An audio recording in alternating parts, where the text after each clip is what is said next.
Operation सिंदूर के दरमियान पहली बार हुआ जब आत्मनिर्भर भारत की ताकत को दुनिया ने पहचाना। Made in India drone, made in India missile ने पाकिस्तान के हथियारों की पोल खोल कर रख दी।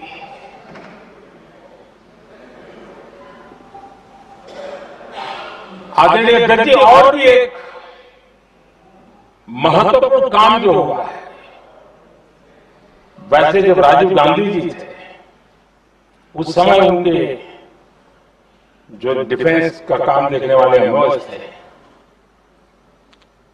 उन्होंने जब मैंने सीडीएस की घोषणा की तो वो बहुत प्रसन्न होकर के मुझे मिलने आए थे और बहुत बहुत प्रसन्न थे वो।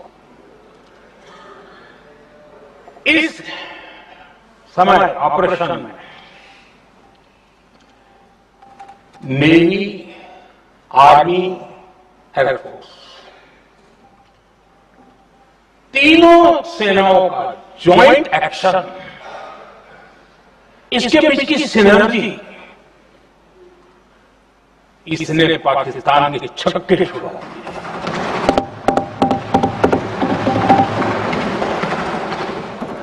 आदरणीय अध्यक्ष जी, आतंक की घटना है, पहले भी देश में होती थी, लेकिन पहले आतंकवादियों के मास्टरमाइंड निश्चिंत होते थे और वो आगे की तैयारी में लगे रहते थे, उनको पता था कुछ नहीं होगा। लेकिन अब स्थिति बदल गई है। अब हमले के बाद मास्टरमाइंड को नींद नहीं आती, उनको पता है कि भारत आएगा और मार के जाएगा।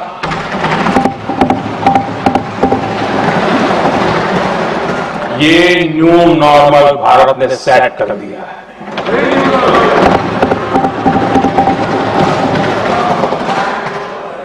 आदरणीय अध्यक्ष जी, दुनिया ने देख लिया कि हमारी कार्यवाही का दायरा कितना बड़ा, स्केल कितना बड़ा। सिंदूर से लेकर के सिंधु तक पाकिस्तान पर कार्रवाई की है। ऑपरेशन सिंदूर ने तय कर दिया कि भारत में आतंकी हमले की, उसके आकाओं को और पाकिस्तान को भारी कीमत चुकानी पड़ेगी। अब ऐसे नहीं जा सकता। आदरणीय अध्यक्ष जी, ऑपरेशन सिंदूर से स्पष्ट होता है कि भारत ने 3 सूत्र तय किए हैं।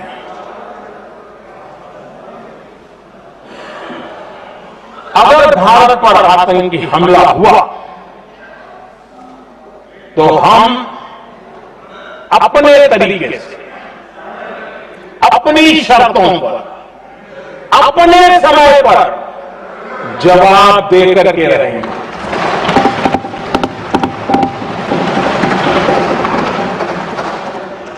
दूसरा,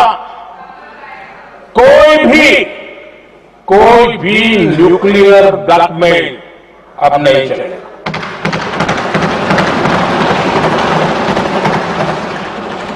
और तीसरा, हम आतंकी सरपरस्त सरकार और आतंक के आकाओं, उनको अलग अलग नहीं देखेंगे।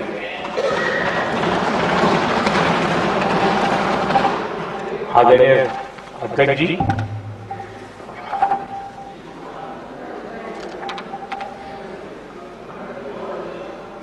यहां पर विदेश नीति को लेकर के भी काफी बातें कही गई।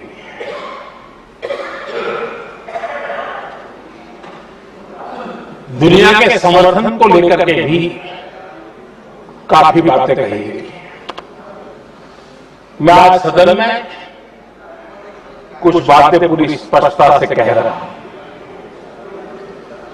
दुनिया में किसी भी देश ने भारत को अपनी सुरक्षा में कार्रवाई करने से रोका नहीं है।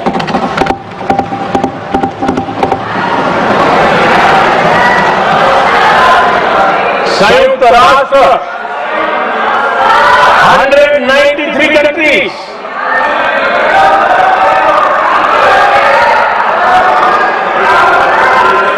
सिर्फ 3 देश 193 कंट्री में सिर्फ 3 देश ऑपरेशन सिंदूर के दौरान पाकिस्तान के समर्थन में बयान दिया। ओनली 3 कंट्री, क्वाड हो,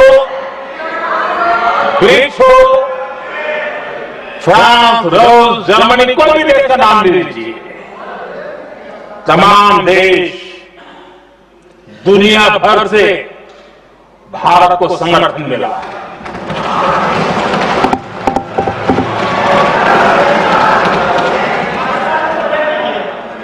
आदरणीय अध्यक्ष जी, दुनिया का समर्थन तो मिला, दुनिया के देशों का समर्थन मिला, माननीय, लेकिन ये दुर्भाग्य है कि मेरे देश के वीरों के पराक्रम को कांग्रेस का समर्थन नहीं।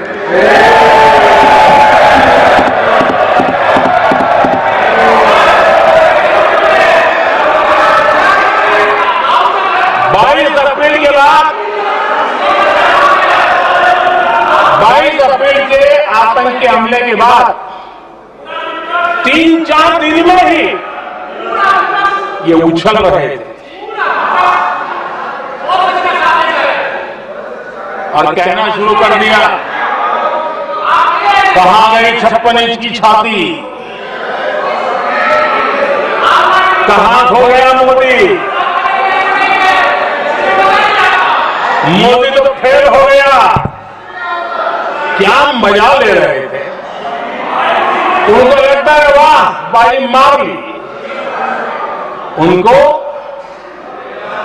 पहलगाम के निर्दोष लोगों की हत्या में भी वो अपनी राजनीति तराकते थे।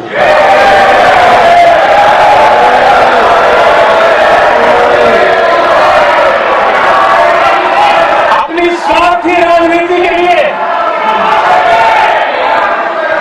मुझ पर निशाना साध रहे थे, लेकिन उनकी ये बयानबाजी, इनका छिछोरापन देश के सुरक्षा बलों का मनोबल गिरा रहा था।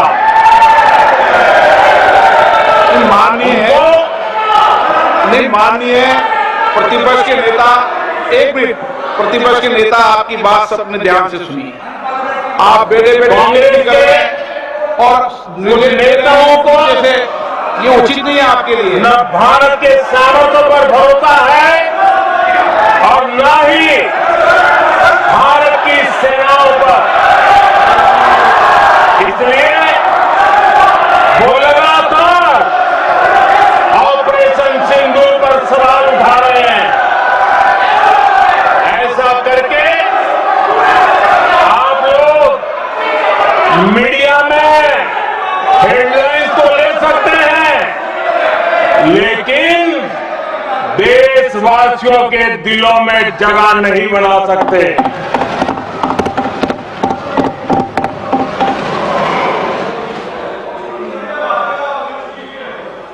आदरणीय सभापति जी, आदरणीय अध्यक्ष जी,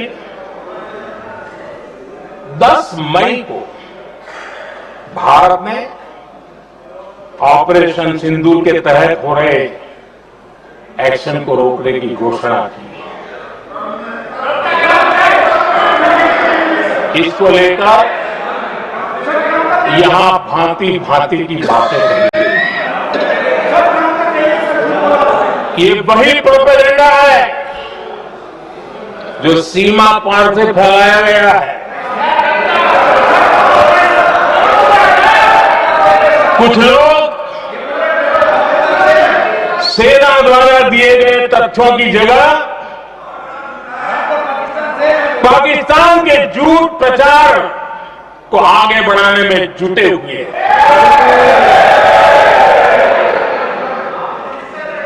जबकि भारत का रुख हमेशा स्पष्ट रहा है। आदरणीय अध्यक्ष जी, कुछ चीजें मैं जरा स्मरण भी कराना चाहता हूं। जब सर्जिकल स्ट्राइक हुआ उस समय हमने लक्ष्य तय किया था, हमारे जवानों को तैयार करके कि हम उनके इलाके में जाकर के आतंकियों के जो लॉन्चिंग पैड है उनको नष्ट करेंगे।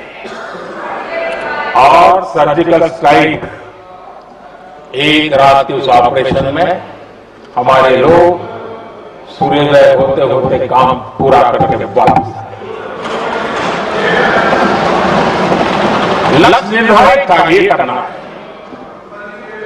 जब बालाकोट एयर स्ट्राइक किया तो हमारा लक्ष्य तय था कि आतंकियों के जो ट्रेनिंग सेंटर है इस बार हम उसको तबाह करेंगे, और हमने वो भी करके दिखाया।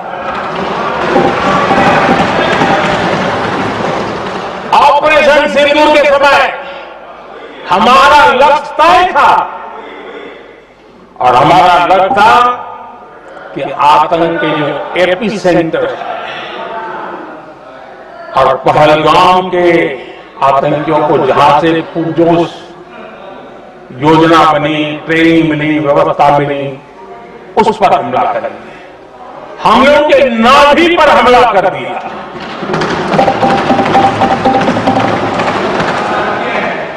जहां पहलगाम के आतंकियों का रिक्रूटमेंट हुआ, ट्रेनिंग होती थी, फंडिंग होता था, उन्हें टेक्निकल सपोर्ट मिलता था, शस्त्र सरंजाम मिलता था, उस जगह को आइडेंटिफाई किया और हमने सटीक तरीके से ऑपरेशन सिंदूर के तहत आतंकियों की नाभि पे प्रहार कर दिया।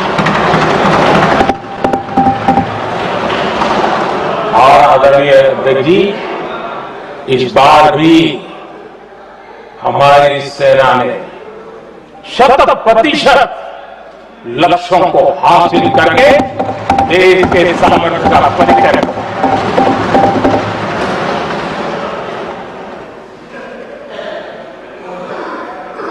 कुछ लोग जानबूझ करके कुछ चीजें भूलने में इंटरेस्टेड होते हैं। देश भूलता नहीं है, देश को याद है।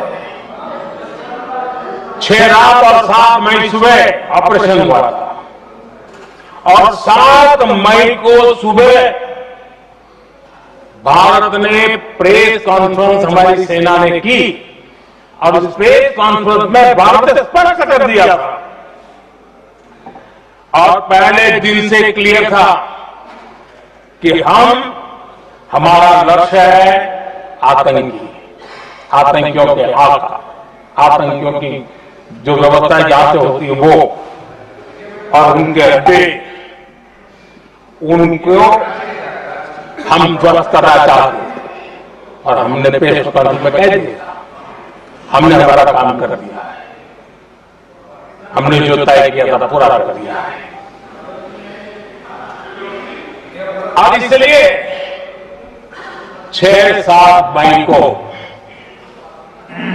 ऑपरेशन हमारा संतोषजनक होने के तुरंत बाद कल जो राजनाथ जी ने कहा था, मैं टंके के चोट पर दोबारा दोहरा था, भारत की सेना ने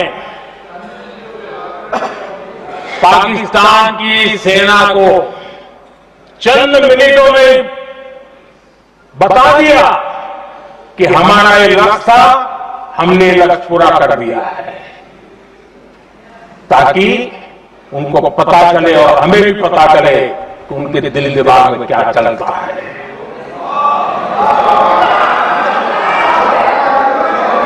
हमने अपना लक्ष्य 100% हासिल कर लिया और पाकिस्तान में समझदारी होती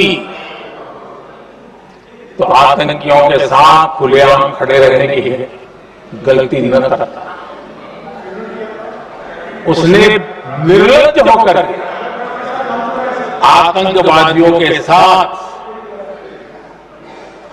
खड़े रहने का फैसला किया। हम पूरी तरह तैयार थे, हम भी मौके की तलाश में थे, लेकिन हमने दुनिया को बताया था कि हमारा लक्ष्य आतंकवाद है, आतंकवादी आता है, आतंकवादी दिखा रहे हैं, वो हमने पूरा कर दिया। लेकिन जब पाकिस्तान ने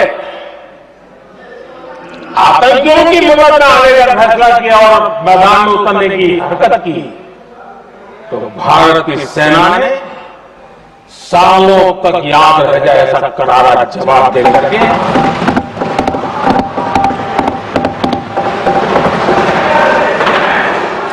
9 मई की मध्य रात्रि और 10 मई की एक प्रकार से सुबह हमारी मिसाइलें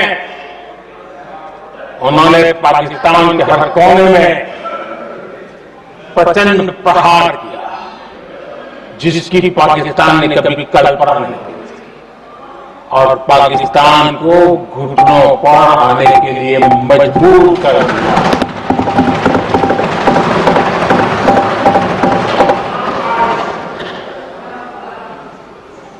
और आपने टीवी में भी देखा है वहां से क्या बयान आते थे। पाकिस्तान के लोग, अरे मैं तो स्विमिंग पूल में नहा रहा था, कोई कह रहा था मैं तो दफ्तर जाने की तैयारी कर रहा था, हम कुछ सोचे चले तो भारत ने तो हमला कर दिया। ये पाकिस्तान के लोगों के बयान है और देश ने देखे हैं। स्विमिंग पूल में नहा रहा था,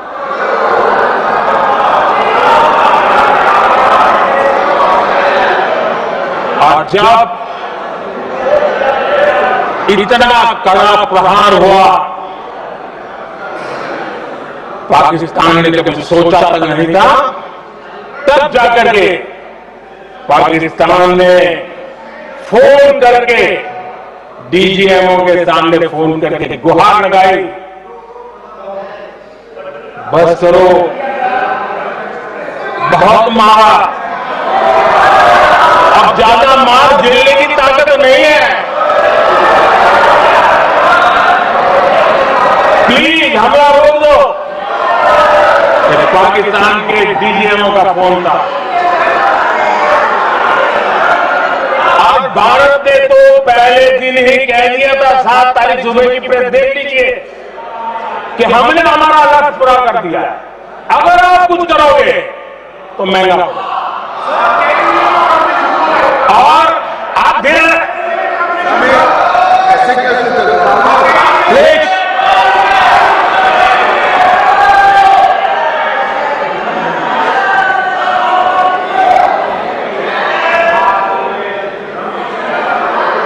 मैं आज दोबारा कह रहा हूं, ये भारत की स्पष्ट नीति थी, सुविचारित नीति थी, सेना के साथ मिलकर के तय की हुई नीति थी, और वे ये थी कि हम आतंक, उनके आका, उनके ठिकान, ये हमारा लक्ष्य है। और हमने कहा, पहले दिन प्रेस कॉन्फ्रेंस में कहा है कि हमारा एक्शन नॉन एक्सीलरेटरी है, ये हमने कह करके किया है, और इसके लिए साथियों हमने हमला रोका। अध्यक्ष जी, दुनिया के किसी भी नेता ने भारत के ऑपरेशन रोकने के लिए नहीं कहा।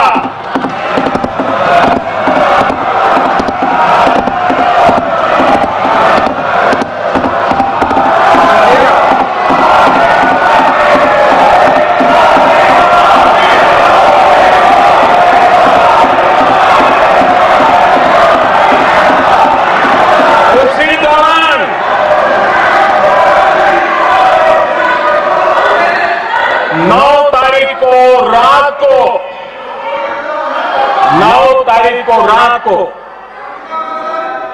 अमेरिका के उपराष्ट्रपति जी ने मुझसे बात करने का प्रयास किया। वो घंटे भर कोशिश कर रहे थे, लेकिन मेरी सेना के साथ मीटिंग चल रही थी, तो मैंने उनका फोन उठा नहीं पाया। बाद में मैंने उनको कॉल बैक किया।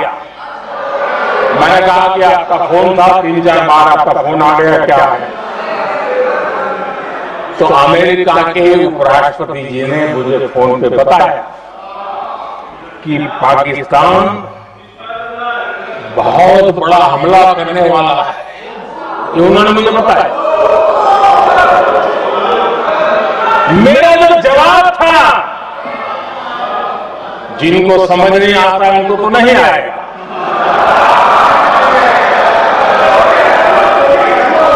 मेरा जवाब था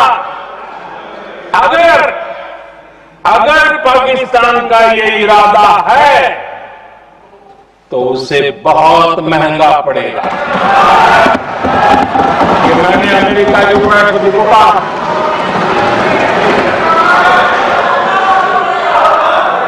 अगर पाकिस्तान हमला करेगा तो हम बड़ा हमला कर करके जवाब देंगे, ये मेरा जवाब था। और आगे मेरा एक वाक्य था, मैंने कहा था हम गोली का जवाब गोले से देंगे। ये 9 तारीख रात की बात है, और 9 रात में और 10 सुबह हमने पाकिस्तान को सैन्य शक्ति को तहस नहस कर दिया था। और यही हमारा जवाब था, यही हमारा जज्बा था। और आज पाकिस्तान भी भली भांति जान गया है कि भारत का हर जवाब पहले से ज्यादा तगड़ा होता है।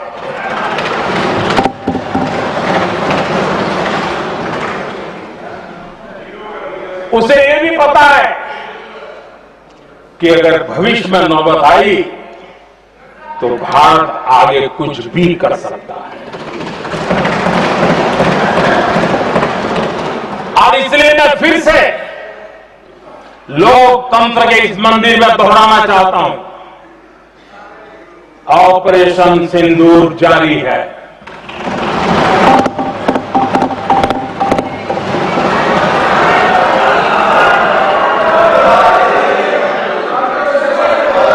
पाकिस्तान ने दुस्साहस की अगर कल्पना की तो उसे करारा जवाब दिया जाएगा।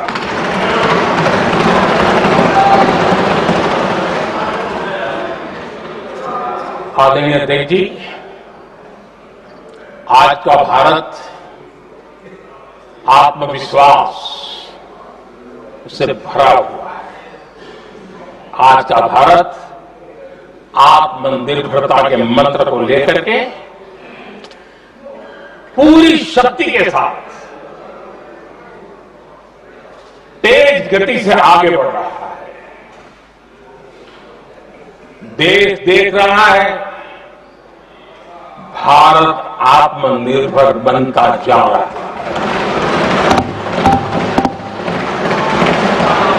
लेकिन देश ये भी देख रहा है कि एक तरफ तो भारत आत्मनिर्भरता की ओर तेज गति से आगे बढ़ रहा है, लेकिन कांग्रेस मुद्दों के लिए पाकिस्तान पर निर्भर होती जा रही है।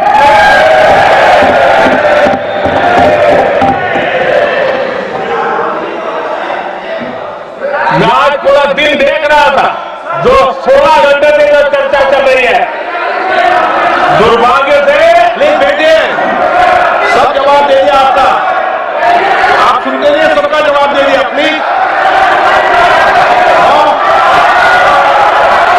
दुर्भाग्य से सुनिए जवाब। कांग्रेस को पाकिस्तान के मुद्दे इंपोर्ट करने पड़ रहे हैं।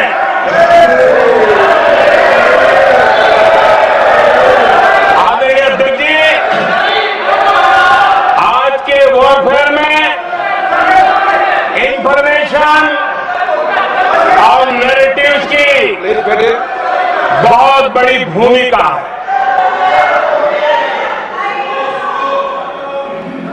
नैरेटिव घर करके, एआई का भी भरपूर उपयोग करके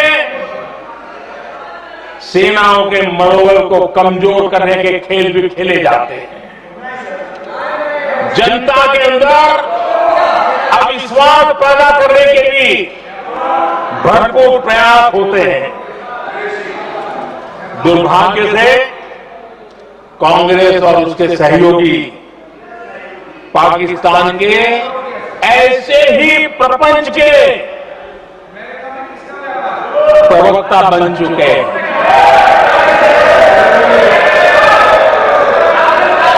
आदरणीय अध्यक्ष जी, देश की सेना ने, आदरणीय अध्यक्ष जी, तरीका देश की सेना ने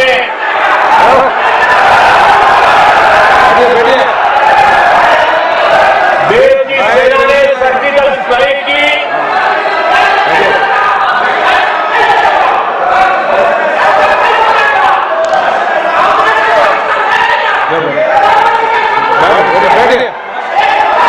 आदरणीय अध्यक्ष जी, देश की सेना ने सफलतापूर्वक सर्जिकल स्ट्राइक की तो तुरंत कांग्रेस वालों ने सेना से सबूत मांगे थे।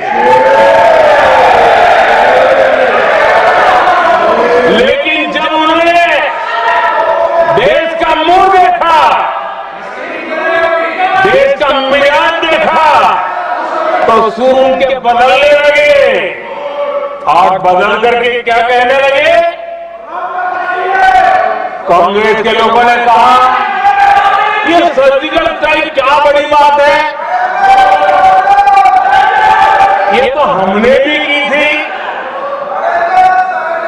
एक ने कहा 3 सर्जिकल स्ट्राइक की थी, दूसरे ने कहा 6 सर्जिकल स्ट्राइक की थी, तीसरे ने कहा 15 सर्जिकल स्ट्राइक की थी। जितना बड़ा नेता उतना बड़ा आंकड़ा चल रहा था।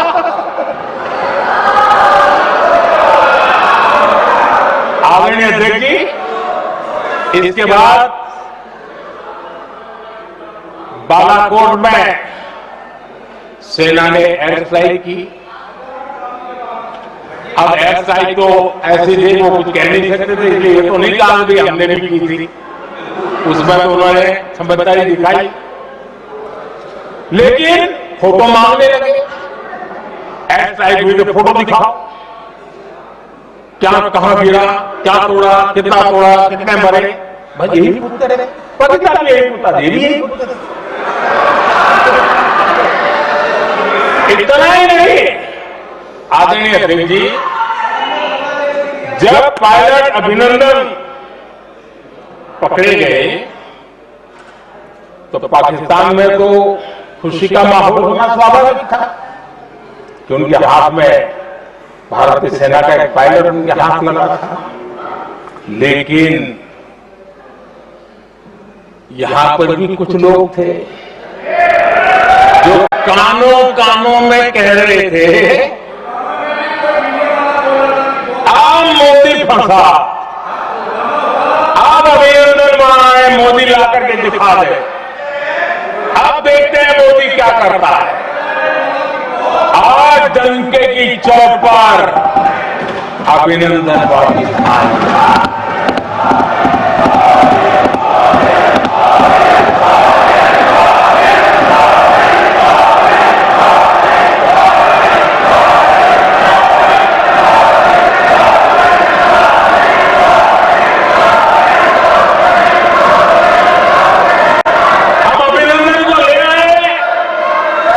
तो इनकी बोलती बंद हो गई।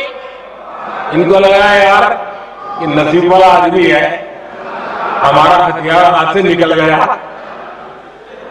आदरणीय अध्यक्ष जी, पहलगाम हमले के बाद हमारा बीएसएफ का एक जवान पाकिस्तान के कब्जे में गया, तो फिर इनको लगा वाह बड़ा मुद्दा हाथ में आ गया है, अब मोदी फंस जाएगा। अब तो मोदी की फजीयत जरूर होगी और उनकी इकोसिस्टम ने सोशल मीडिया में बहुत सारी कथाएं वायरल की कि ये बीएसएफ के जवान का क्या होगा, उसके परिवार का क्या होगा, ये वापस आएगा, कब आएगा, कैसे आएगा, न जाने क्या क्या चला दिया। आदेश देखिए, बीएसएफ का वो जवान भी आन बान शान के साथ वापस आया।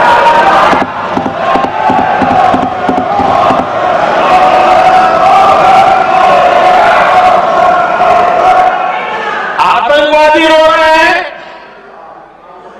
आतंकवादियों के आका रो रहे हैं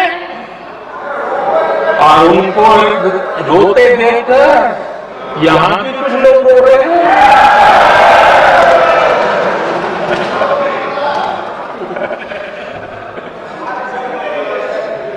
आप देखिए, सर्जिकल स्ट्राइक में सर्जिकल स्ट्राइक चल रही थी, उसके बाद उन्होंने एक खेल खेलने की कोशिश की, बात जमी नहीं।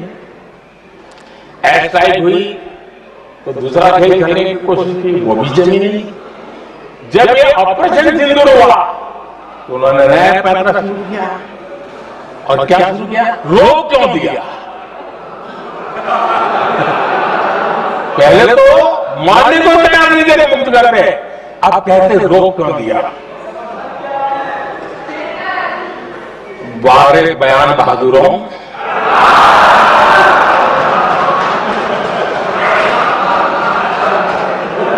आपको विरोध का कोई बहाना चाहिए। आज इसलिए सिर्फ मैं नहीं, पूरा देश आप पर हंस रहा है।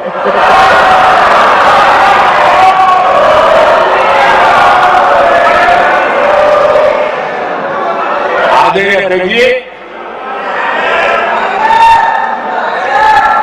सेना का विरोध,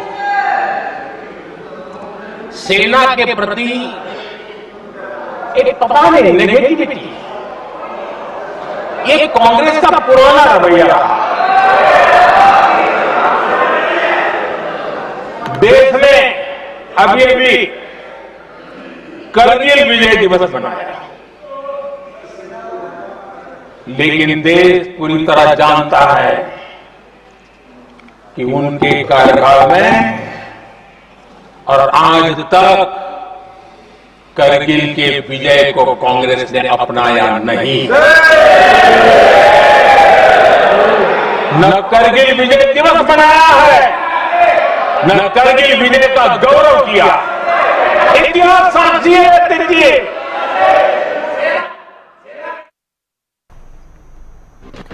सदन में भारत का पक्ष रखने के लिए खड़ा हूं, पीएम मोदी ये बात कहते हुए नजर आए और विपक्ष पर जमकर निशाना भी साधा है ऑपरेशन सिंदूर को लेकर के। उन्होंने कहा कि देश की जनता का मुझ पर कर्ज है और मैं देशवासियों का आभार प्रकट करता हूं। निर्दोष लोगों को धर्म पूछ करके मारा गया और देश में दंगे फैलाने की साजिश थी, जिसका बदला लिया है देश के सैनिकों ने। आतंकियों को मिट्टी में मिलाने का संकल्प और रात ही आतंक को करारा जवाब देने को कहा था, क्योंकि विदेश दौरे पर उस दौरान प्रधानमंत्री मोदी थे और देश पर जो आतंकवादियों ने जो साजिश रची थी और जिस तरह से निर्दोष लोगों को मारा था, उसका बदला ऑपरेशन सिंदूर के जरिए लिया गया। लेकिन विपक्ष पर जमकर निशाना साधते हुए नजर आए हैं प्रधानमंत्री मोदी। उन्होंने कहा कि विपक्ष पाकिस्तान की भाषा बोलता है।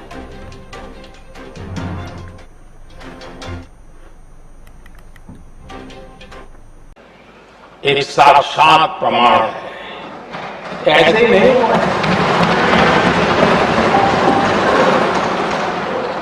कांग्रेस के शासन के दौरान सेनाओं को आत्मनिर्भर बनाने के समय में सोचा तक नहीं जाता।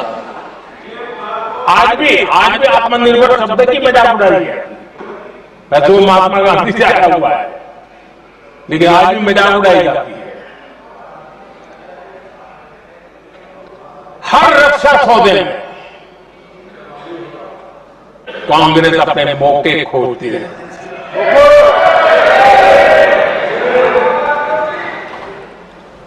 छोटे छोटे हथियारों को लिए विदेशों पर निर्भरता, ये इनका कार्यकाल रहा है। Bullet proof jacket, night vision camera तक नहीं होते थे, और लंबा लिस्ट है। जीप से शुरू होता है, बफो, हेलीकॉप्टर, हर चीज के साथ घोटाला जुड़ा हुआ है। आदरणीय अध्यक्ष जी, हमारी सेनाओं को आधुनिक हथियारों के लिए दशकों तक इंतजार करना। आजादी के पहले, और इतिहास गवाह, एक जमाना था जब डिफेंस मैन्युफैक्चरिंग में भारत का आवाज सुनाई देती थी। जिस समय तलवारों से लड़ा जाता था ना, तब भी तलवारें भारत की श्रेष्ठ मानी जाती थी। हम डिफेंस के इक्विपमेंट में आगे थे, लेकिन आजादी के बाद जो एक मजबूत डिफेंस इक्विपमेंट मैन्युफैक्चरिंग का हमारा दायरा, जो हमारा पूरा इकोसिस्टम था, उसको सोच समझ करके तबाह कर दिया गया, उसको दुर्बल किया गया।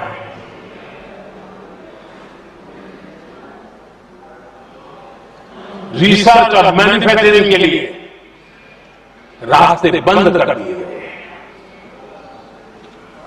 अगर इसी नीति पर हम चलते तो भारत इस 21वीं सदी में ऑपरेशन सिंदूर के संबंध में सोच भी नहीं सकता। यह हालत करके रखा हुआ था। भारत को सोचना पड़ता कि अगर कोई एक्शन लेना है तो शस्त्र कहां से मिलेंगे, साधन कहां से मिलेगा, बारूद कहां से मिलेगा, समय पर मिलेगा नहीं मिलेगा, बीच बचाव में रुकता नहीं जाएगा, ये टेंशन पालना पड़ता है।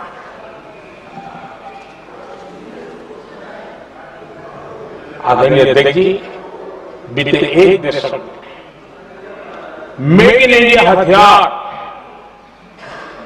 सेना को मिले, उन्होंने इस ऑपरेशन में बहुत निर्णायक भूमिका निभाई।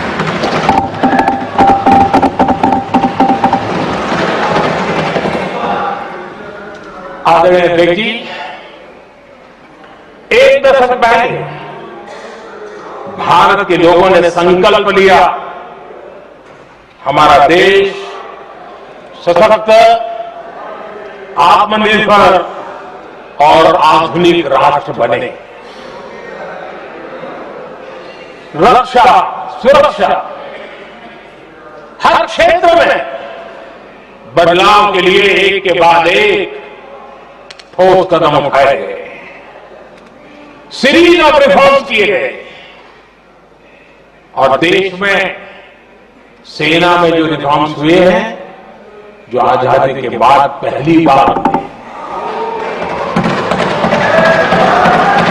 चीफ ऑफ डिफेंस स्टाफ की नियुक्ति, ये विचार कोई नया नहीं था, दुनिया में प्रयोग भी चलते हैं, भारत में निर्णय नहीं होते।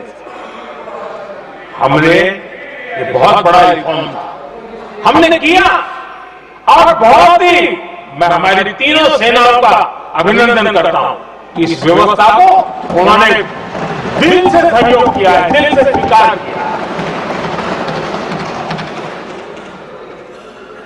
सबसे बड़ी ताकत ज्वाइंटनेस और इंटीग्रेशन की।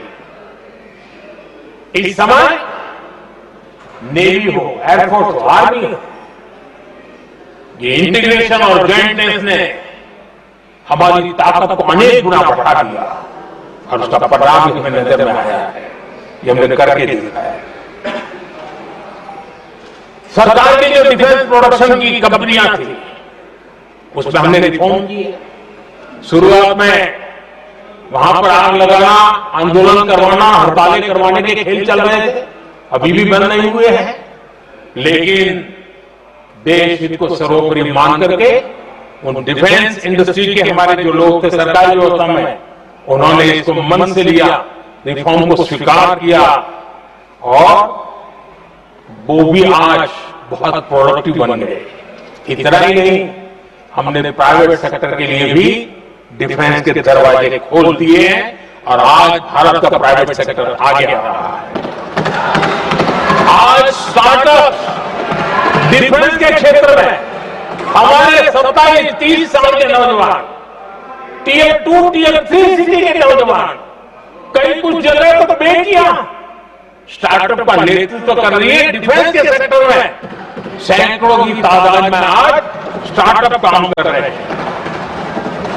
ड्रोन्स, एक प्रकार से मैं कह सकता हूं, ड्रोन की जितनी भी एक्टिविटी हमारे देश में हो रही है, शायद एवरेज 30-35 की उम्र होगी जो लोग कर रहे हैं, सारे लोग, और सैकड़ों की तादाद में कर रहे हैं। आज उसका ताकत, क्योंकि इनका भी योगदान था इसमें, जिन्होंने इस प्रकार के प्रोडक्शन किए और वो हमें ऑपरेशन सिंदूर में बहुत काम आए। मैं उन सबके प्रयासों को बहुत साधुवाद करता हूं और मैं उनको विश्वास दिलाता हूं, आगे बढ़िए, अब देश रुकने वाला नहीं है। आदरणीय अध्यक्ष जी, डिफेंस सेक्टर में मेक इन इंडिया ये नारा नहीं था, हमने इसके लिए बजट पॉलिसी में जो परिवर्तन करना था, जो नए इनिशिएटिव ले रहे थे, वो नए इनिशिएटिव लिए। और सबसे बड़ी बात, क्लियर कट विजन के साथ हमने देश में make in India defence sector के अंदर तेज गति से हम आगे बढ़ रहे हैं। आदरणीय अध्यक्ष जी, एक दशक में डिफेंस का बजट लगभग पहले से 3 गुना हुआ है। डिफेंस प्रोडक्शन में करीब करीब 250% वृद्धि हुई है, 250% वृद्धि हुई। 11 वर्षों में डिफेंस एक्सपोर्ट 30 गुना से भी ज्यादा बढ़ा है, 30 गुना से ज्यादा। डिफेंस एक्सपोर्ट आज दुनिया के करीब 100 देशों तक हम पहुंचे। और आदरणीय अध्यक्ष जी, कुछ चीजें ऐसी होती हैं जो इतिहास में बहुत बड़ा प्रभाव छोड़ती है। ऑपरेशन सिंदूर ने डिफेंस का जो मार्केट है उसमें भारत का झंडा गाड़ दिया है। भारत के हथियारों की डिमांड आज बढ़ती चली जा रही है, मांग बढ़ रही है। ये भारत में उद्योगों को भी बल देगी, एमएसएमई को बल देगी, हमारे नौजवानों को रोजगार देगी और हमारे नौजवान अपनी बनाई चीजों से दुनिया में अपनी ताकत का प्रदर्शन कर पाएंगे। ये आज दिख रहा है, मैं देख रहा हूं डिफेंस के क्षेत्र में जो आत्मनिर्भर भारत की दिशा में जो कदम उठा रहे हैं, मैं हैरान हूं। कुछ लोगों को आज भी तकलीफ हो रही है, जैसे उनका खजाना लूट गया। ये कौन सी मानसिकता है? देश को ऐसे लोगों को पहचानना होगा। आदरणीय अध्यक्ष जी, मैं स्पष्ट करना चाहता हूं, डिफेंस में भारत का आत्मनिर्भर होना ये आज की शस्त्रों की स्पर्धा में के काल में विश्व शांति के लिए भी जरूरी है।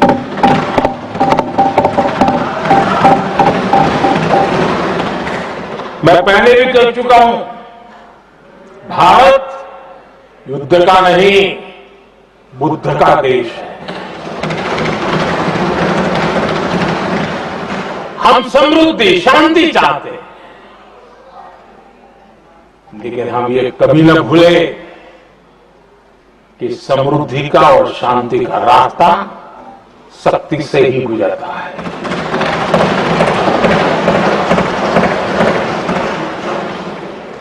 आदरणीय अध्यक्ष जी, हमारा भारत छत्रपति शिवाजी महाराज, महाराजा रणजीत सिंह, राजेंद्र चोला, महाराणा प्रताप, लसित बोरफुकन और महाराजा सुहेलदेव का देश है।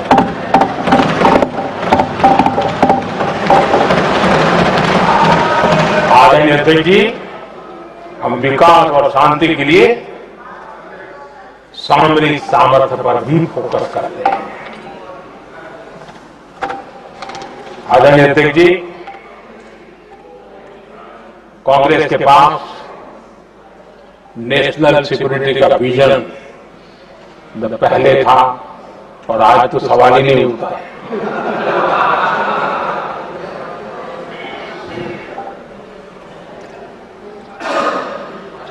कांग्रेस ने हमेशा नेशनल सिक्योरिटी पर समझौता किया। आज जो लोग पूछ रहे हैं पीओके को वापस क्यों नहीं लिया, वैसे ये सवाल मुझे ही पूछ सकते हो, आप किसको पूछ सकते हैं।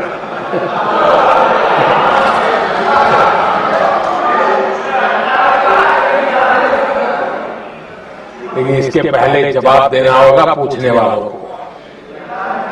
किसकी सरकार ने पीओके पर पाकिस्तान को कब्जा करने का अवसर दिया? जवाब साफ है, जवाब साफ है। जब भी मैं नेहरू जी की चर्चा करता हूं तो कांग्रेस और उसका पूरा इकोसिस्टम बिलबिला जाता है। पता नहीं क्या है। आदरणीय अध्यक्ष जी, हम एक शेर सुना करते थे, मुझे ज्यादा इसका ज्ञान तो नहीं है लेकिन सुनते थे। लम्हों ने खता की और सदियों ने सजा पाई। आजादी के बाद से ही जो फैसले लिए गए उनकी सजा आज तक देश भुगत रहा है।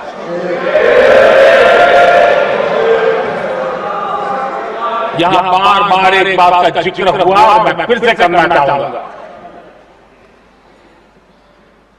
अक्साई चीन की उस पूरे क्षेत्र को बंजर जमीन करार दिया गया। ये कह करके तो बंजर है। देश की 38,000 वर्ग किलोमीटर जमीन हमें खोनी पड़ी।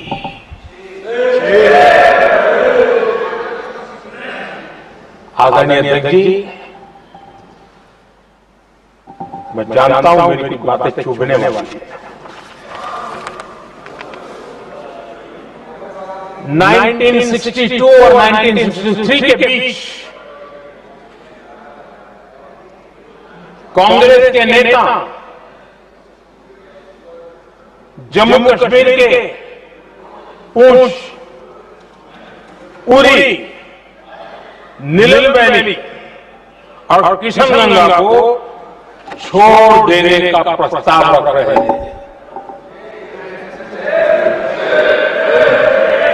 भारत की भूमि, आदरणीय अध्यक्ष जी, और वो भी लाइन ऑफ पीस के नाम पर किया जा रहा था। 1966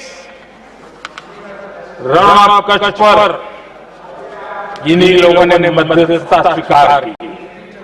ये था उनका राष्ट्रीय सुरक्षा का विजन।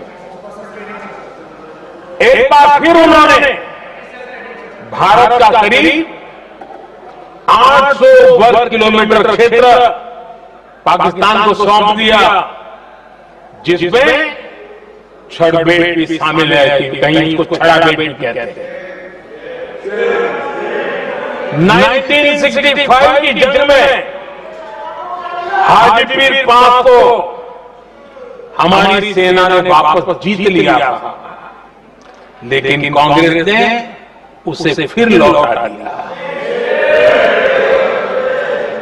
1971 पाकिस्तान के 93,000 फौजी हमारे पास बंदी थे। पाकिस्तान का हजारों वर्ग किलोमीटर एरिया हमारी सेना ने कब्जा किया था। हम बहुत कुछ कर सकते थे, विजय की स्थिति में थे।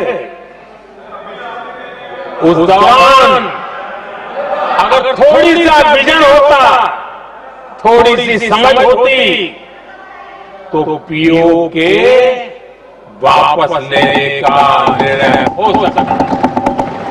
वो मौका था, वो मौका भी छोड़ दिया गया।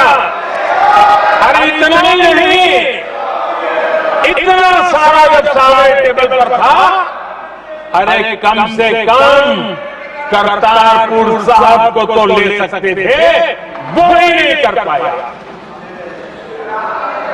1974 श्रीलंका को कच्छथीवू द्वीप को गिफ्ट कर दिया गया। आज तक हमारे मछुआरे भाई बहनों को इससे परेशानी होती है, उनकी जान पर आफत आती है। क्या गुनाह था तमिलनाडु के मेरे फिशरमैन भाई बहनों का? आपने उनका हक छीन लिया और दूसरों को गिफ्ट कर दिया। कांग्रेस दशकों से इरादा लेकर चल रही थी कि सियाचिन से सेना हटा दी जाए। आदरणीय अध्यक्ष जी, 2014 में देश ने इनको मौका नहीं दिया, वरना आज सियाचिन भी हमारे पास नहीं होता।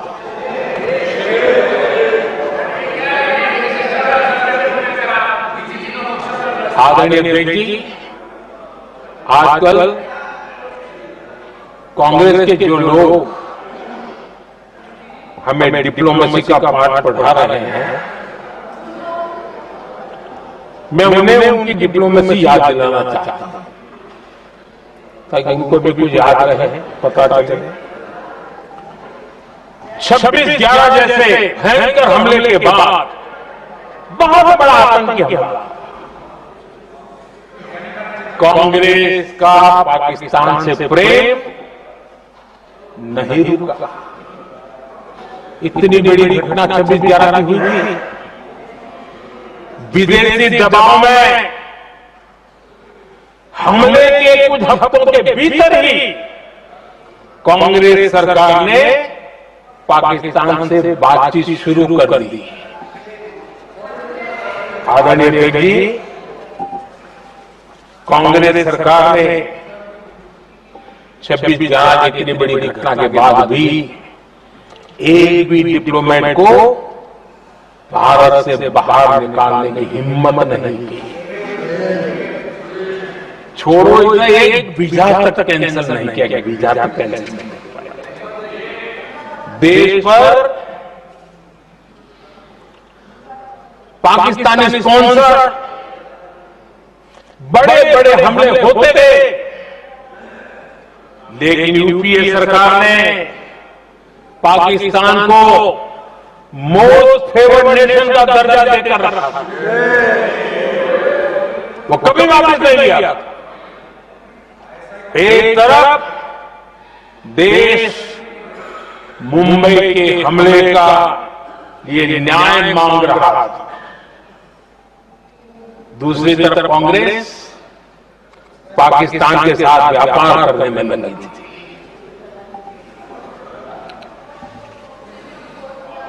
पाकिस्तान वहां से खून की होली खेलने वाले आतंकियों को भेजते रहे, और कांग्रेस यहां अमन की आंच के मुशायरे किया करती थी। मुशायरे होते थे। हमने आतंकवाद और अमन की आंच का ये वन वे ट्रैफिक बंद कर दिया।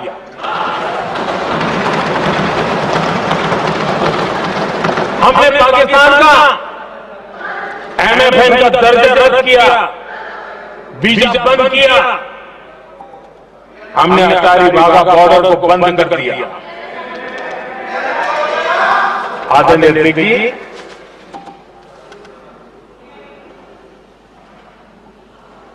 भारत के हितों को गिरवी रख देना ये कांग्रेस की पार्टी की पुरानी आदत है। इसका सबसे बड़ा उदाहरण सिंधु जल समझौता है। सिंधु जल समझौता किसने किया? नेहरू जी ने किया। अब मामला किससे जुड़ा था? भारत से निकलने वाली नदियां, हमारे यहां से निकली हुई नदियां, उसका वो पानी था। और वो नदियां हजारों साल से भारत की सांस्कृतिक विरासत रही है, भारत की चैतन्य शक्ति रही है। भारत को सुजलाम बनाने में उन नदियों का बहुत बड़ा योगदान रहा है। सिंधु नदी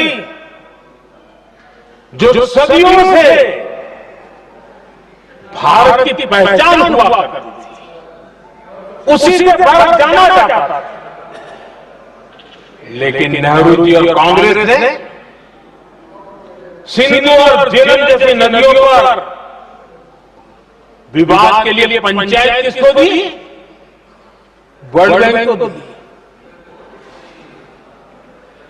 वर्ल्ड बैंक फैसला करे क्या कर रहा है? नदी हमारी, पानी हमारा।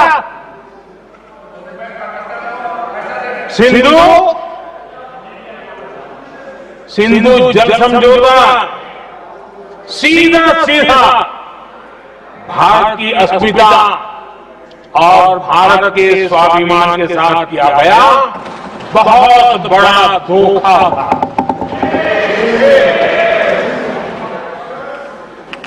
आदरणीय अध्यक्ष जी, आज के देश के युवा ये बात सुनते होंगे तो उनको भी आश्चर्य होगा कि ऐसे लोग थे हमारे देश का काम करते थे। नेहरू जी ने इस ट्रीटी करी और क्या किया? ये जो पानी था, जो नदियां थी, जो बाढ़ से निकल रही थी, उन्होंने 80% पानी पाकिस्तान को देने के लिए वो राजी हो गए। और इतना बड़ा हिंदुस्तान, उसको सिर्फ 20% पानी। कोई मुझे समझाया ये कौन सी बुद्धिमानी थी? कौन सा देश था? कौन सी डिप्लोमेसी थी? क्या हालत करके बना के रखा था आप लोगों ने? इतनी बड़ी आबादी वाला हमारा देश, हमारे यहां से निकलती हुई ये नदियां, और सिर्फ 20% पानी और 80% पानी उन्होंने उसको दिया जो देश खुलेआम भारत को अपना दुश्मन करार कर देता रहा, दुश्मन कहता रहा। और ये पानी पर किसका हक था? हमारे देश के किसान, हमारे देश के नागरिकों, हमारा पंजाब, हमारा जम्मू कश्मीर, देश के एक बहुत बड़े हिस्से को इन्होंने पानी के संकट में धकेल दिया इस एक कारण से। और राज्यों के भीतर भी पानी को लेकर के आपस में संघर्ष पैदा हुई, प्रतिस्पर्धा पैदा हुई, और उनका जिस पर हक था उस पर पाकिस्तान मौज करता रहा। और ये दुनिया में अपनी डिप्लोमेसी की पाठ पढ़ाते रहते हैं। आदरणीय अध्यक्ष जी, अगर ये ट्रीटी न होती तो पश्चिमी नदियों पर कई बड़ी परियोजनाएं बनती। पंजाब, हरियाणा, राजस्थान और दिल्ली, वहां के किसानों को भरपूर पानी मिलता, पीने के पानी की कोई समस्या नहीं रहती। औद्योगिक प्रगति के लिए भारत बिजली बना पाता। इतना ही नहीं, नेहरू जी ने इसके उपरांत करोड़ों रुपए भी दिए ताकि पाकिस्तान नहर बना सके।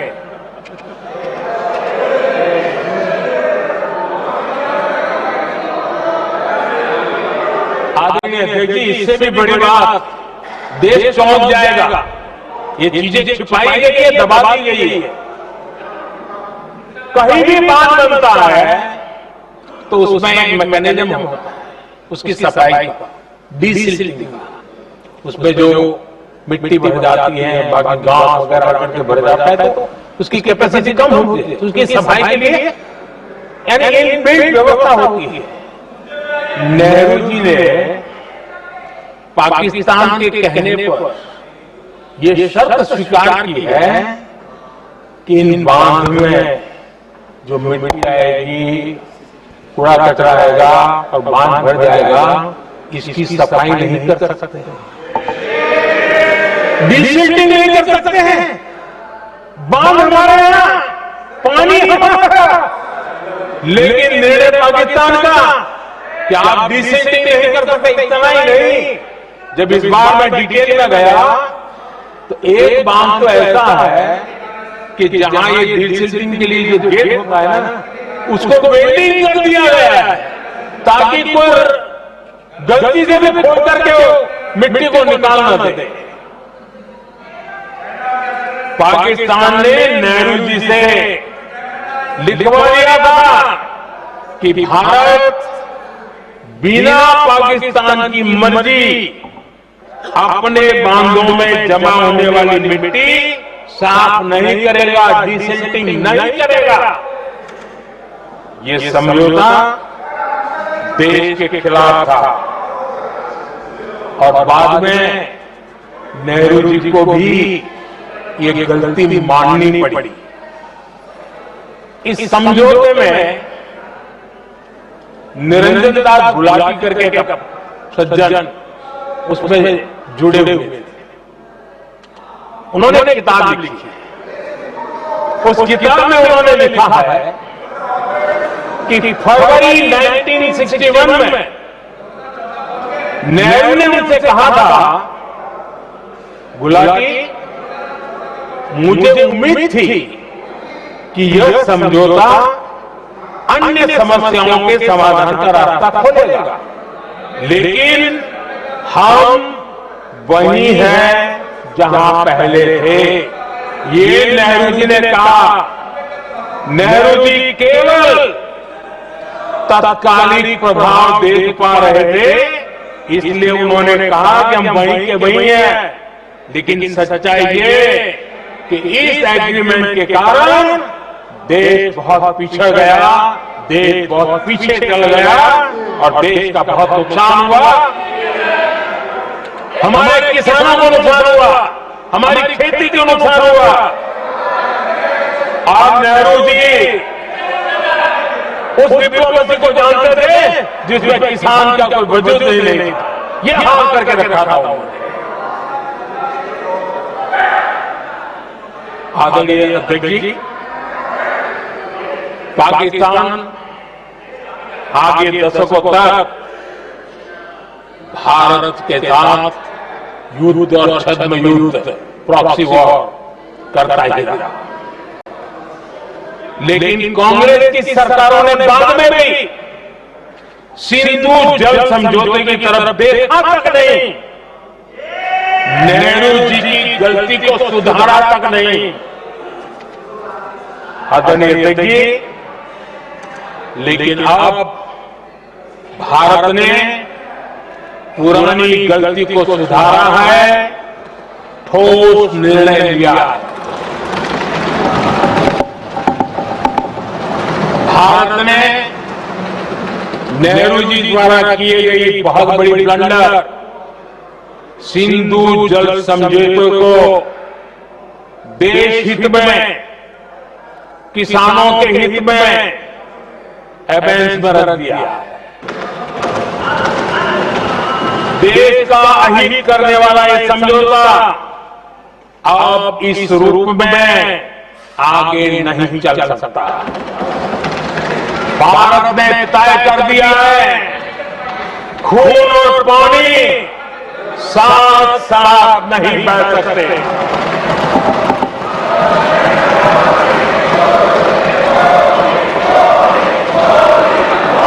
माननीय सदस्य, आप बहुत देर हो गई, आप उपनेता है, ये तरीका आप बैठे बैठे टोकते हैं।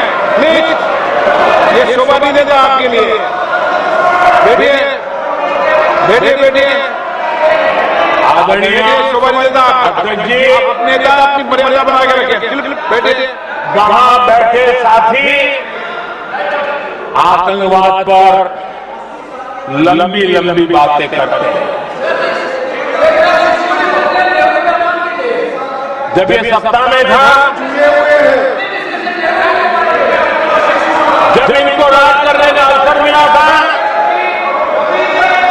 तब देश का हाल क्या है, क्या रहा था, वो आज भी देश भुला नहीं है। 2014 से पहले देश में असुरक्षा का जो माहौल था, अगर वो आज याद भी करें ना, तो लोग सिहर जाते हैं। आदरणीय अध्यक्ष जी, हम सबको याद है, जो नई पीढ़ी के बच्चे हैं उनको पता नहीं है, हम सबको पता है। हर जगह पर अनाउंसमेंट होता था, रेलवे स्टेशन पर जाओ, बस स्टैंड पर जाओ, एयरपोर्ट पर जाओ, बाजार में जाओ, मंदिर में जाओ, कहीं पर भी जाओ, जहां भी भीड़ होती थी, कोई भी लावारिस दिखे छूना मत, पुलिस को तुरंत जानकारी देना, वो बम हो सकता है। हम 2014 तक ही सुनते आए थे, ये आलाज करके रखा था। देश के कोने कोने में यही हाल था। माहौल ये था कि जैसे कदम कदम पर बम पीछे, और खुद को ही नागरिकों ने बचाना है, उन्होंने हाथ पकड़ के अनाउंस कर दिया। आदरणीय अध्यक्ष जी, कांग्रेस की कमजोर सरकारों के कारण देश को कितनी जानें गंवानी पड़ी, हमें अपनों को खोना पड़ा। आदरणीय अध्यक्ष जी, आतंकवाद पर लगाम लगाई जा सकती थी।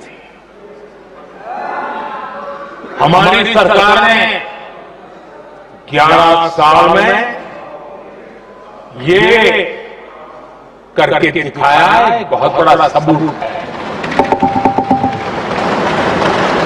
2004 से 14 के बीच जो आतंकी घटनाएं होती थी, उन घटनाओं में बहुत बड़ी कमी आई है।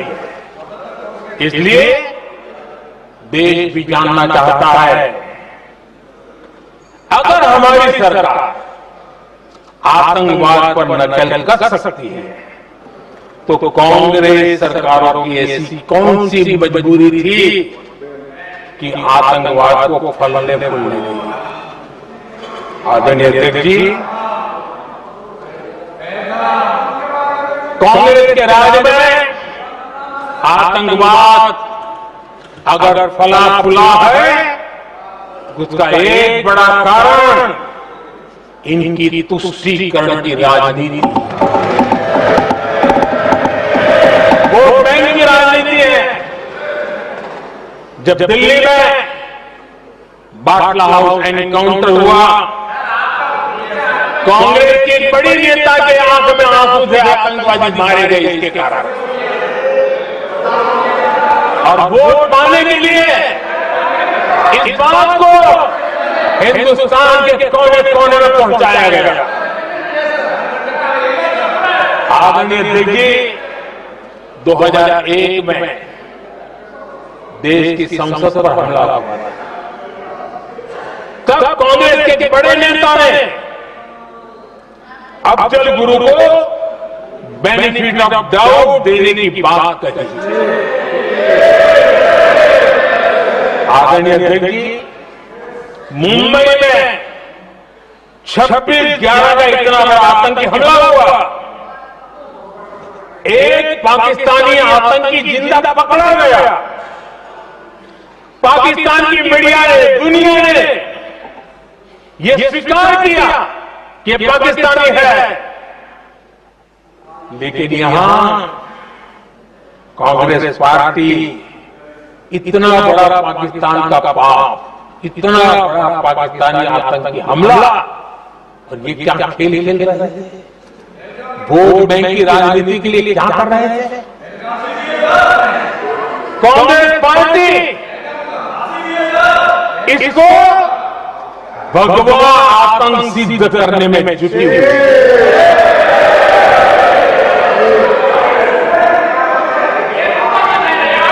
कांग्रेस दुनिया को हिंदू आतंकवाद की छड़ी बेचने में लगी हुई थी।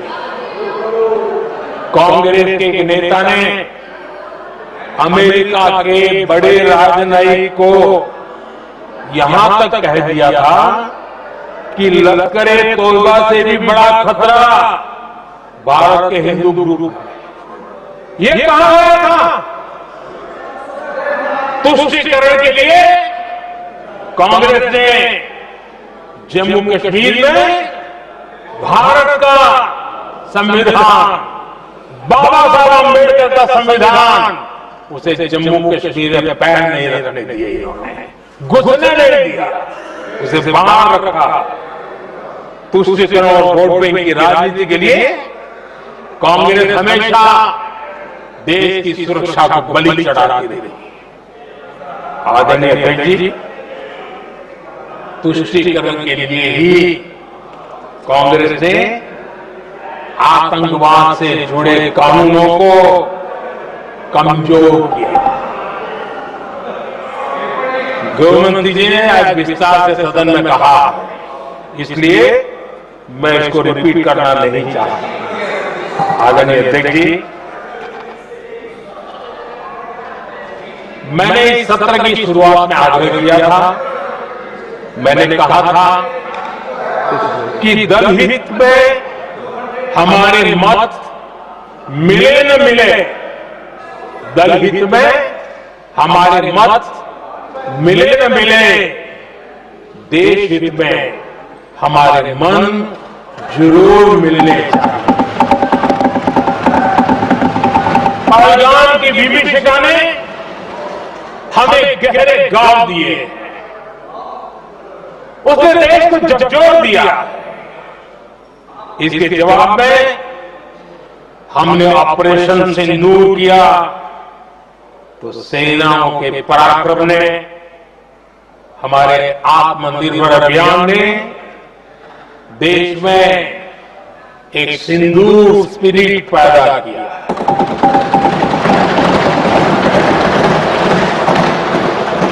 ये सिंदूर स्पिरिट हमने तब भी देखी जब दुनिया भर में हमारे प्रतिनिधि मंडल भारत की बात बताने लगे। मैं उन सभी साथियों को बहुत बहुत बधाई देता हूं। आपने बहुत ही प्रभावी ढंग से भारत की बात डंके की चोट पर दुनिया के सामने रखी। लेकिन मुझे दुख इस बात का हैरानी भी, जो खुद को कांग्रेस के बड़े नेता समझते हैं, उनके पेट में दर्द हो रहा है कि भारत का पक्ष दुनिया के सामने क्यों रखा गया।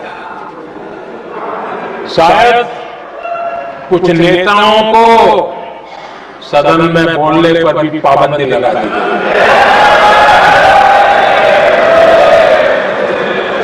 आदरणीय अध्यक्ष जी, इस मानसिकता से बाहर निकलने की जरूरत है।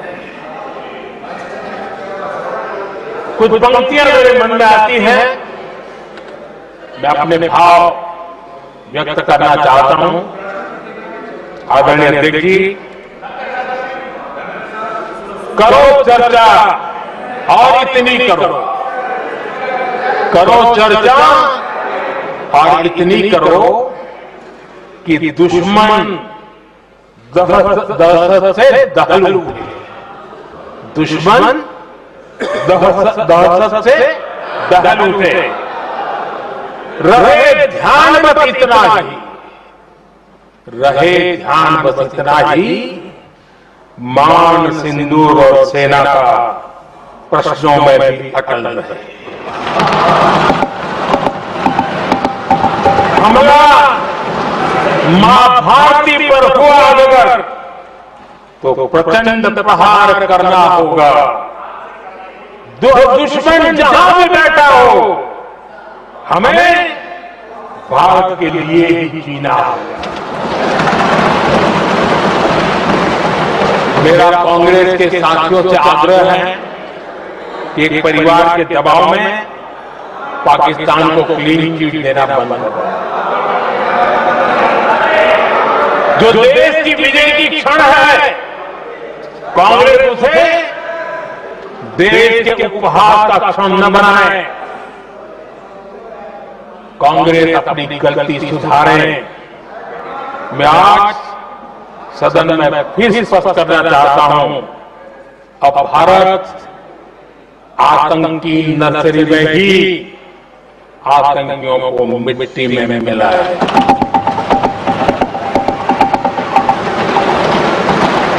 हम पाकिस्तान को भारत के भविष्य से खेलने नहीं देंगे और इसलिए ऑपरेशन सिंदूर खत्म नहीं हुआ है, ऑपरेशन सिंदूर जारी है। और ये पाकिस्तान के लिए भी नोटिस है। वो जब तक भारत के खिलाफ आतंक का रास्ता रोकेगा नहीं, तब तक भारत एक्शन लेता रहेगा। भारत का भविष्य सुरक्षित और समृद्ध होगा, यही हमारा संकल्प है।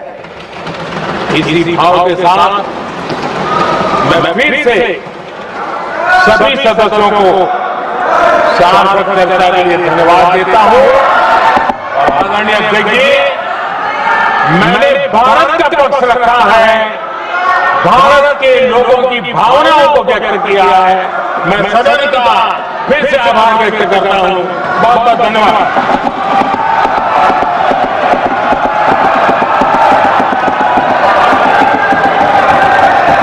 सभा की कार्रवाई बुधवार दिनांक 30 जुलाई 2025 को पाकिस्तान के हथियारों की पोल खोल कर रख दी।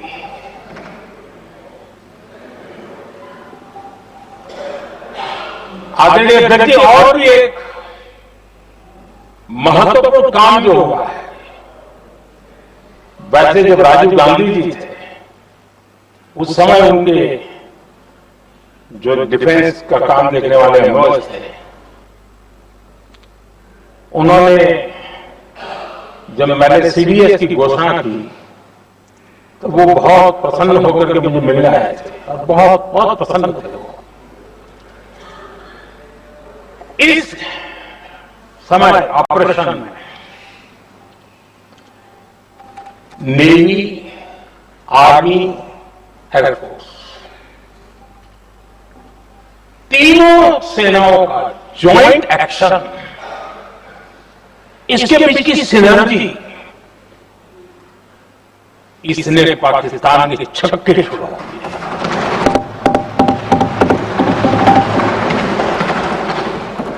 आदरणीय अध्यक्ष जी, आतंक की घटना है, पहले भी देश में होती थी, लेकिन पहले आतंकवादियों के मास्टरमाइंड निश्चिंत होते थे और वो आगे की तैयारी में लगे रहते थे। उनको पता था कुछ नहीं होगा। लेकिन अब स्थिति बदल गई है। अब हमले के बाद मास्टरमाइंड को नींद नहीं आती। उनको पता है कि भारत आएगा और मार के जाएगा।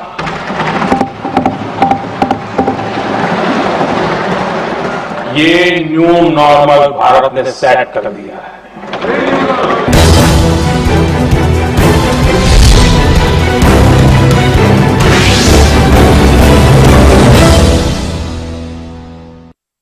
सरदार जब किसी के लिए खड़ा होता है तो कभी पीठ नहीं दिखाता। उसी तरह जब बॉइलिंग वाटर, फायर, टर्माइट या बोरर का अटैक होता है, एक्शन टेसा का बॉयलर बोर्ड कभी पीठ नहीं दिखाता, आपके फर्नीचर को है बचाता।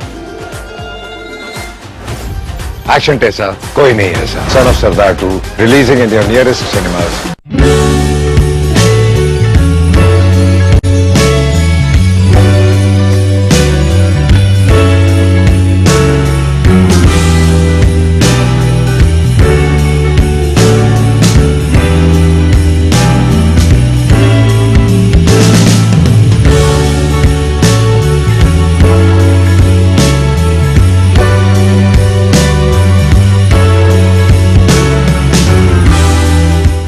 सरदार जब किसी के लिए खड़ा होता है तो कभी पीठ नहीं दिखाता।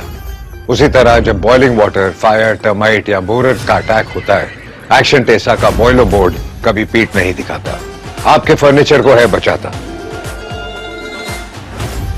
एक्शन टेसा कोई नहीं ऐसा। Son of Sardar 2 releasing in your nearest cinemas.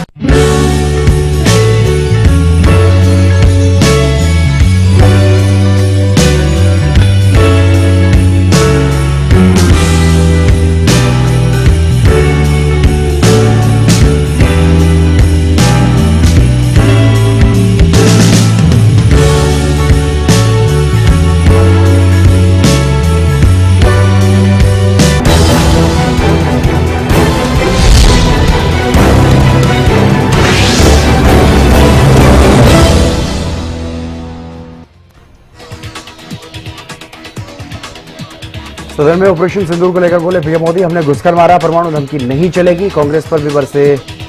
कहा कांग्रेस ने निर्दोष की हत्या पर भी राजनीति चमकाई, देश के सामर्थ्य पर इन्हें नहीं भरोसा।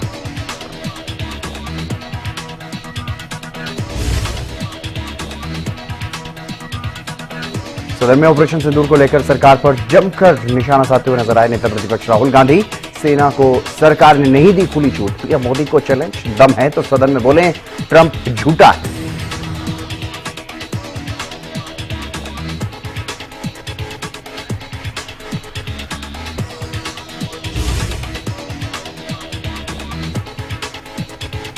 चंडीगढ़ में सीएम नायब सैनी की अध्यक्षता में बीजेपी विधायक दल की हुई बैठक। विधायक, कैबिनेट मंत्री, बीजेपी प्रदेश अध्यक्ष मोहनलाल बड़ोली रहे मौजूद। हारी हुई 42 सीटों पर मंथन समेत विकास कार्यों पर भी चर्चा।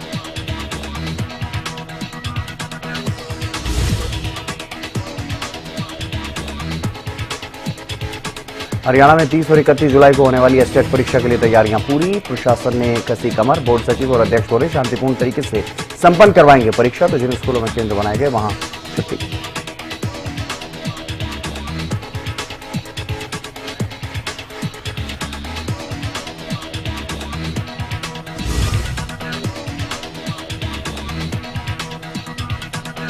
हरियाणवी सिंगर मासूम शर्मा पर चंडीगढ़ में एफआईआर। पंजाब यूनिवर्सिटी में बैन गाना गाने के आरोप में दर्ज हुई एफआईआर। पंजाब और हरियाणा हाईकोर्ट में दायर की गई थी अवमानना याचिका।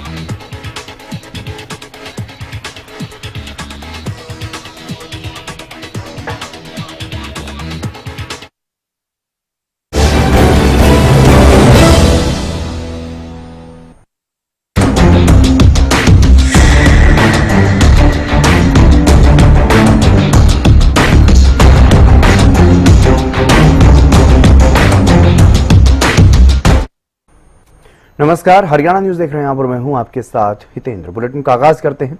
अब एस्टेट की बारी है, कैसी है तैयारी, इसी पर चर्चा करते हैं। हरियाणा अध्यापक पात्रता परीक्षा यानी एस्टेट 30 और 31 जुलाई को आयोजित की जाएगी ये परीक्षा। परीक्षा को लेकर के तैयारियां अंतिम चरण में है। एस्टेट को लेकर के भिवानी में हरियाणा विद्यालय शिक्षा बोर्ड अधिकारियों की बैठक भी हुई और अधिकारियों को एग्जाम को लेकर के दिशा निर्देश दिए गए हैं। कहा जा रहा है कि एस्टेट परीक्षा भी सीईटी की तरह ही बेहतरीन ढंग से संपन्न करवाई जाएगी। वहीं परीक्षा केंद्रों पर शांति, सुरक्षा और निष्पक्षता सुनिश्चित करने के लिए शिक्षा बोर्ड द्वारा पुख्ता प्रबंध कर लिए गए हैं। बता दें कि प्रदेश भर में 4,05,377 अभ्यर्थी परीक्षा देंगे। कुल 673 परीक्षा केंद्र बनाए गए हैं। 30 जुलाई को दोपहर 3 बजे से शाम 5:30 बजे तक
ऑपरेशन में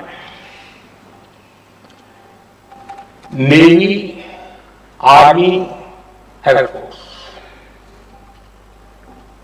तीनों सेनाओं का ज्वाइंट एक्शन, इसके बीच की सिनर्जी, इसने पाकिस्तान के छक्के छुड़ा दिए।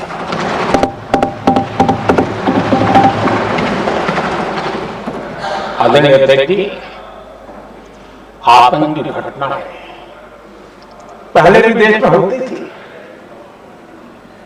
लेकिन पहले आतंकवादियों के मास्टरमाइंड निश्चिंत होते थे और वो आगे की तैयारी में लगे रहते थे, उनको पता था कुछ नहीं होगा। लेकिन अब स्थिति बदल गई है। अब हमले के बाद मास्टरमाइंड को नींद नहीं आती, उनको पता है कि भारत आएगा और मार के जाएगा।